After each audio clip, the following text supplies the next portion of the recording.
Alexandra, frage die Karte, zeige mir einen Weg. Einen wunderschönen guten Morgen zusammen. Machen wir ein Auswahl-Orakel heute mit einer Botschaft für dich, für uns. Ich habe den roten Buddha, den silbernen Buddha. Ich hoffe, es geht euch gut.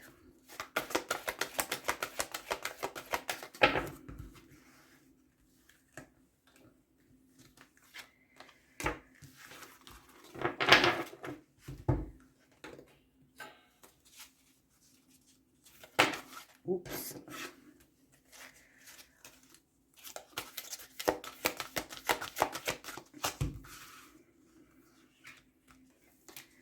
Ich bin hier unten ein bisschen eingeschränkt in meiner Armfreiheit. Ich habe das Handy am Ladekabel dran und das macht mich hier so ein bisschen unfrei, wenn das Kabel hier so vor mir hängt. Aber es geht jetzt gerade nicht anders. Mein Akku ist kaputt am Handy und ich muss immer so ein bisschen gucken, wie ich das gestalte, dass ich keine Pausen habe, die ich nicht brauchen kann. Der Akku ist immer dann leer, wenn man es nicht brauchen kann. So, das ist so.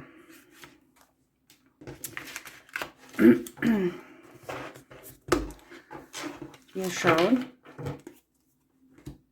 Silber und Rot.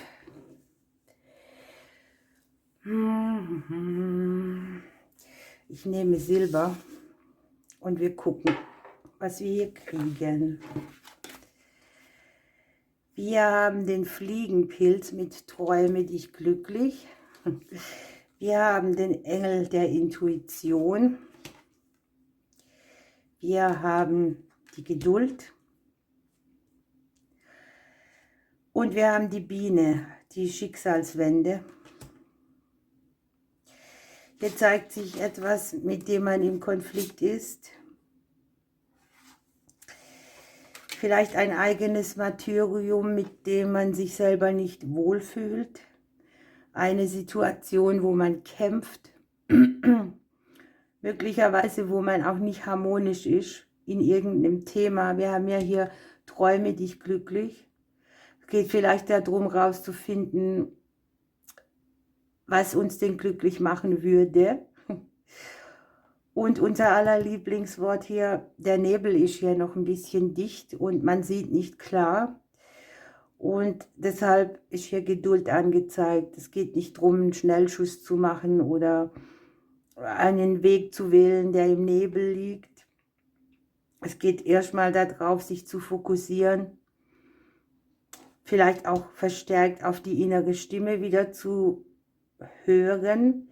Manchmal geht ja die Intuition auch ein bisschen zurück, weil wir zu abgelenkt sind oder wir hören die innere Stimme nicht so, wie wir sie hören sollten. Irgendwas vernebelt vielleicht ein bisschen das Weiterkommen und es gibt Fragen, die man nicht beantwortet bekommt. Und die Karte oder der Engel der Intuition sagt einfach, lausche mal wieder in dich hinein. Da ist der Weg, den du suchst, zu finden. Und es geht auch darum, authentisch zu bleiben auf seinem Weg. Die Leichtigkeit zu fühlen. Es kann hier sein, dass man sich für etwas schwer entscheidet. Oder man vertraut auf den Rat von jemand anderen und hat dann doch kein gutes Gefühl dabei. Und hier möchte das Herz dir den Weg aufzeigen. Und vielleicht auch die Träume, das Unbewusste, um hier für uns den Konflikt aufzulösen. Etwas, was sich nicht harmonisch anfühlt.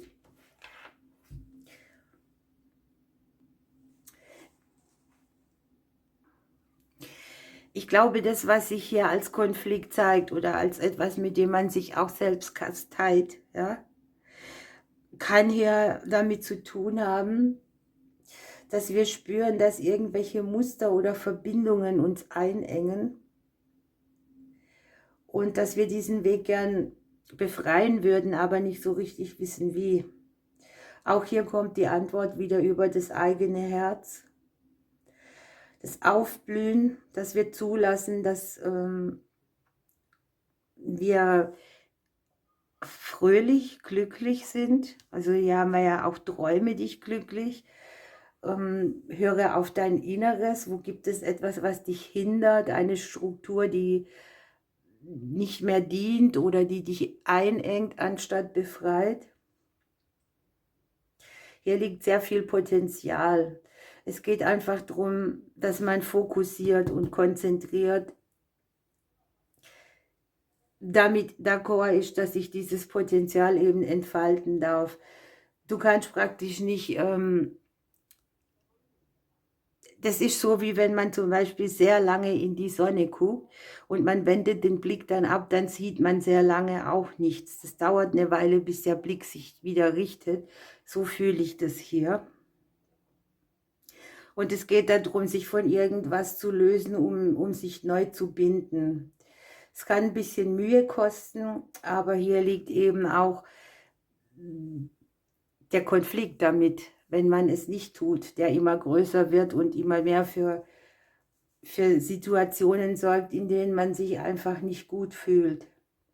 Es geht hier vielleicht auch um Muster aus der Familiengeschichte raus, auch um Dinge, für die man vielleicht früher mal Ärger gekriegt hat, weil man das so gehandhabt hat. Also was immer auch dahinter für jeden steckt.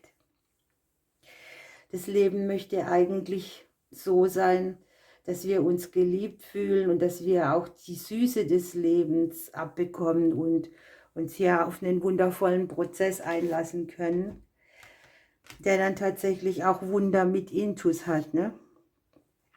Okay, schauen wir uns die andere Seite an.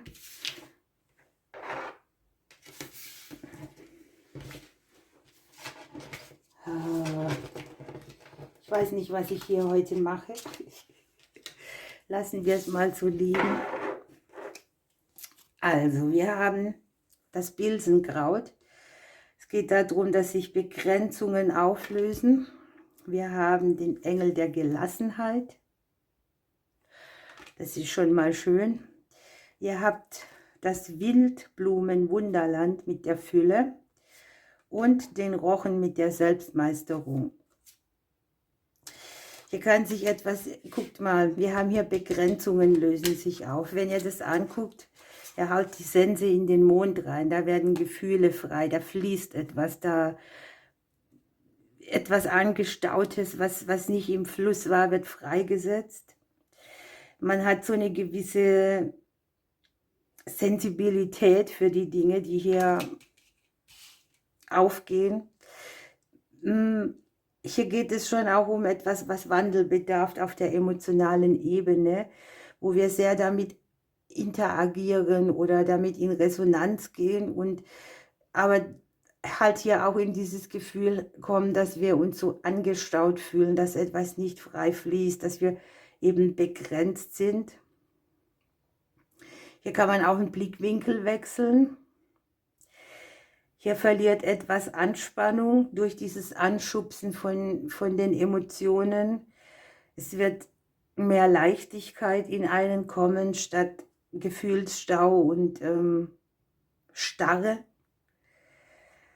Und hier geht es tatsächlich darum, dass neue Einflüsse ins Leben kommen. Die können hier sehr plötzlich auftauchen, die eine gewisse Lernbereitschaft auch brauchen. Man hat hier lange ein Muster gelebt und sich nicht geöffnet für irgendetwas, das besser gewesen wäre. Und hier ist es nun.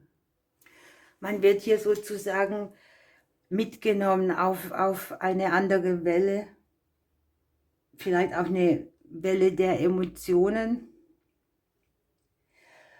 Und es geht hier darum, ja, dass man sich ein bisschen aus der Tarnung auch rausbegibt und dass man achtsam und respektvoll seinen Weg geht.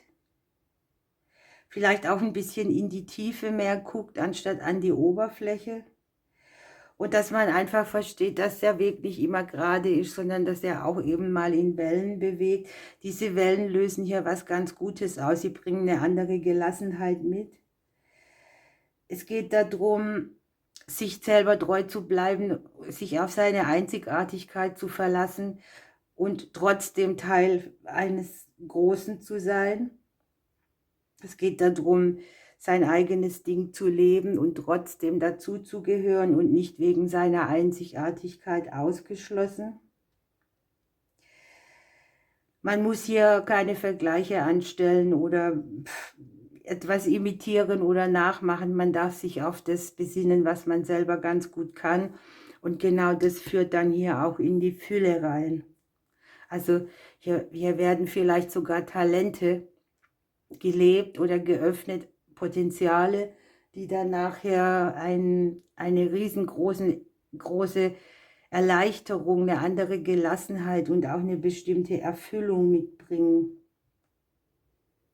Man kommt in seine eigene Kraft, in seine eigene Schwingung und man hat trotzdem die Verbundenheit zu einem selbst, zur Anderswelt, und da ist nicht so angestaut, ne? Da ist mehr Fließen und man steht zu sich und man kann aus dem, was man selber hat, man muss es nicht wegdrücken, steht zur Verfügung, um Fülle für dich zu haben.